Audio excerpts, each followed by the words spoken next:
This is the Synthetic Signal Report for Sunday, June 28, 2026, in the morning. Today, we analyze a wave of zero-day exploits dropped on GitHub, a breakthrough in decoding ancient scrolls, the emergence of a jailbreak technique for vision language AI models, and the release of a high-performance Rust-based backup tool for PostgreSQL. We also touch on the growth of renewable energy in the United States and specialized cluster setup guides for high-compute AI hardware. An anonymous GitHub account has begun a mass dump of undisclosed zero-day vulnerabilities.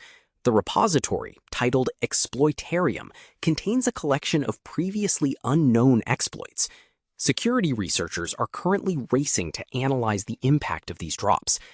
The repository appears to target a variety of systems and services, and the speed of these releases suggests an automated or highly coordinated effort to burn through a backlog of findings. This development creates immediate risk for unpatched infrastructure, as defenders must now reverse engineer exploits in real time to deploy mitigating controls. In a major technology milestone, researchers have finally deciphered papyrus scrolls buried in the 79 AD volcanic eruption of Mount Vesuvius. These scrolls, rediscovered in the mid-1700s, were previously considered impossible to read because they would crumble into dust upon unrolling. Using advanced AI models to visualize the internal structure and ink signatures without physically opening the manuscripts, the team has successfully recovered legible text. This is a signal from the future. AI is effectively unlocking vast amounts of historically significant but physically inaccessible data, proving that machine learning-driven pattern recognition can overcome long-standing constraints in archaeology and material science. Researchers at Florida International University have introduced JLIP, a jailbreaking technique that targets vision language models. Instead of using malicious text prompts, JLIP uses subtle, human imperceptible perturbations in images to bypass AI safety guardrails. When these images are processed by a model, they force it to ignore its internal instructions, allowing the model to perform actions or provide responses it was explicitly programmed to refuse.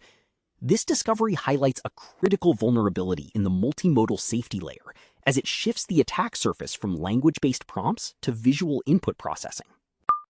The database community has received a new tool named Walrus. This is a complete rewrite of the popular WalG utility for PostgreSQL, now built entirely in the Rust programming language. By leveraging Rust's safety guarantees, the project aims to improve the reliability of backup and recovery operations. For systems administrators managing large-scale PostgreSQL clusters, this transition represents a push toward memory-safe infrastructure tooling, reducing the likelihood of crashes or silent data corruption during critical backup windows. Community sentiment is currently focused on three primary areas. First, there is intense discussion regarding the consistency of AI-driven security research, with users on security forums reporting that models like QN 3.6 are surprisingly effective at identifying vulnerabilities. Second, the engineering community is actively vetting the Wayfinder router, a new tool for deterministic query routing between local and hosted language models. This is seen as a key solution for companies looking to balance cost and privacy. Third, hardware enthusiasts are hyper-focused on the AMD Strix Halo cluster setup guide, which facilitates high-speed RDMA networking for LLM training. The integration of high-performance hardware and specialized networking protocols is accelerating the trend toward local AI research clusters, moving these capabilities out of the hands of centralized cloud providers.